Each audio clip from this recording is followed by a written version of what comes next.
আমরা যদি মাননীয় প্রধান উপদেষ্টার বক্তব্যকে কোট করি, তিনি বলেছেন 2024-এর ছাত্র গণঅভ্যুত্থানের শহীদদেরকে আমরা জাতীয় বীর আখ্যায়িত করলাম। আমি তার সাথে যুক্ত করতে চাই দীর্ঘ 16 বছরের ফ্যাসিবাদ বিরোধী আন্দোলন সংগ্রামে যারা জীবন দান করেছেন, রক্ত দিয়েছেন, শহীদ হয়েছেন গণতন্ত্রের মুক্তির জন্য, মানুষের অধিকার আদায়ের জন্য, তারাও জাতীয় বীর। শুধুমাত্র 2024-এর জুলাই আগস্টের ছাত্র গণঅভ্যুত্থান 36 দিনে হয়েই একটি ফ্যাসিবাদের পতন হয়েছে তা নয়। এই রক্তের সিঁড়ি তৈরি হয়েছে দীর্ঘ 16 বছরের রক্তক্ষয়ী আন্দোলনের মধ্য দিয়ে। যে আন্দোলন করতে গিয়ে 2023 সালের হিসাব পর্যন্ত 2023 সাল পর্যন্ত দুই একটি মানবাধিকার সংগঠনের হিসাব মতে 7,188 জন মানুষ বিভিন্নভাবে গুমের শিকার হয়েছেন, বিচার বহির্ভূত হত্যাকাণ্ডের শিকার হয়েছেন, পুলিশি নির্যাতন, রাজনৈতিক প্রতিহিংসার নির্যাতনের শিকার হয়েছেন, পুলিশ কাস্টডিতে মৃত্যুবরণ করেছেন এবং এক্সট্রা জুডিশিয়াল কিলিং বলতে আমরা যেটা বলি, বিচার বহির্ভূত হত্যাকাণ্ড, এই সমস্ত অ্যাকাউন্ট মিলে 7,188 জনের একটা তালিকা আছে। তার মধ্যে 709 জন গুমের শিকার হয়েছেন, যার একটি বড় অংশ আজ পর্যন্ত ফিরে আসতে পারেন, আমাদের মতো সৌভাগ্যবান হতে পারেন। যারা বিচার বহির্ভূত হত্যাকাণ্ডের শিকার হয়েছেন তার সংখ্যা 2,693, সেই মানবাধিকার সংস্থাটির হিসাব মতে। এইভাবে পুলিশি হেফাজতে অন্যভাবে নির্যাতিত, অন্ধত্ব, বন্ধুত্ব বরণ করে সেই সময় যারা হয়েছে, এখানে একজন আহত যে পায়ে সরাসরি বন্দুক লাগিয়ে গুলি করে যান, পা আজকে নেই, কৃত্রিম পা লাগিয়ে এসছে, তার নাম হচ্ছে নয়ন বাসা, এখানে বক্তব্য দিলেন। এরকম অসংখ্য, তারা অবশ্যই জাতীয় বীর। তারা এদেশের মানুষের অধিকার আদায়ের জন্যই তারা ত্যাগ স্বীকার করেছেন। কেউ শহীদ হয়েছেন, কেউ গুম হয়েছেন, কেউ বিচার বহির্ভূত হত্যাকাণ্ডের শিকার হয়েছেন, কেউ অন্ধত্ব বরণ করেছেন। এখানে একটা বাচ্চা ছেলে যে বক্তব্য দিল, এই দৃশ্য দেখা যায় না, সারাটা জীবন তার সামনে পড়ে আছে, অথচ 2 চোখ হারিয়েছে। বয়স কত হবে? 14 না হলে 15 বছর। তারা অবশ্যই জাতীয় বীর। আমি এটা আজকে এখানে উচ্চারণ করতে চাই।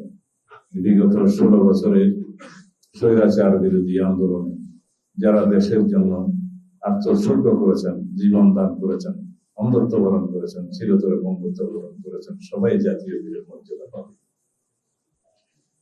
আমরা আমাদের দায়বদ্ধতা আছে, আমাদের দল হিসাবে এই সমাজের কাছে, রাষ্ট্রের কাছে। এই সমাজেরও দায়বদ্ধতা আছে, এই রাষ্ট্রের দায়বদ্ধতা আছে। কাদের প্রতি? যারা এই দীর্ঘ 16-17 বছরের স্বৈরাচার বিরোধী, ফ্যাসিবাদ বিরোধী আন্দোলন, জনগণের অধিকার আদায়ের জন্য ত্যাগ স্বীকার করেছেন, তাদের প্রতি সেই দায়বদ্ধতা কিরকম?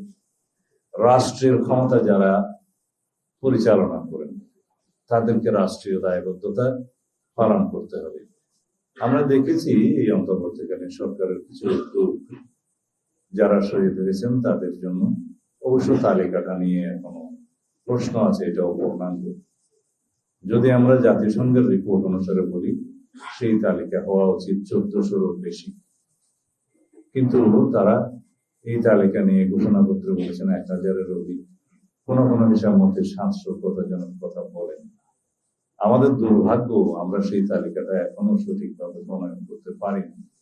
কারণ রাষ্ট্রের যারা দায়িত্বে আছেন, সরকার পরিচালনা করছেন, তাদের আরো একটু এই ব্যাপারে সচেতন হওয়া উচিত ছিল।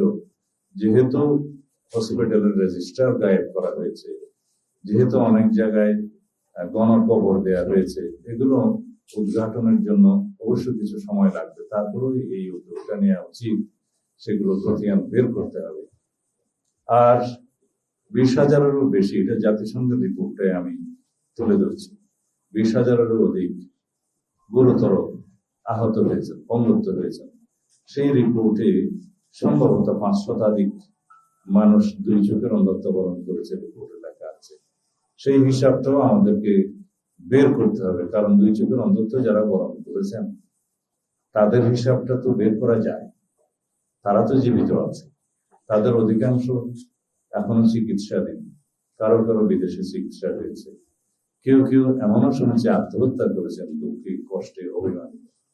তারপরও আমাদের এই হিসাবটা বের করা উচিত। এক চোখের অন্ধত্ব তো অসংখ্য, তারা সবাই জাতীয় বীর।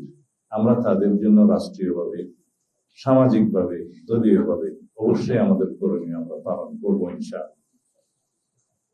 এখন আসি আজকের এই অনুষ্ঠানের কেন এই আনুষ্ঠানিকতা, সেই কথায়। আমাদের নেতা শহীদ রাষ্ট্রপতি জিয়াউর রহমানের সুযোগ্য উত্তরাধিকার, দেশনেত্রী বেগম খালেদা জিয়ার সুযোগ্য উত্তরাধিকার সূত্রেই মানবিক দৃষ্টিভঙ্গি পেয়েছেন, ইনহেরিট করেছেন। রাষ্ট্রের মানুষের প্রতি, দেশের মানুষের প্রতি যে সহানুভূতি, যে মানবিক আচরণ করতে হয়, সেটা তার রক্তের মধ্যে আছে। তার নিজস্ব এই অনুভূতি, এই দায়বদ্ধতা থেকেই এই কর্মকাণ্ড পরিচালনা। এবং আমাদের মতে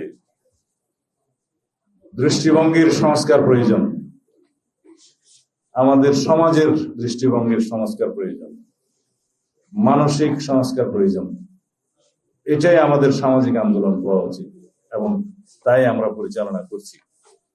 আমাদের এই সমাজকে, এই রাষ্ট্রকে, এমনকি দলকেও প্রতিদিন সংস্কারের মধ্য দিয়েই যেতে হবে।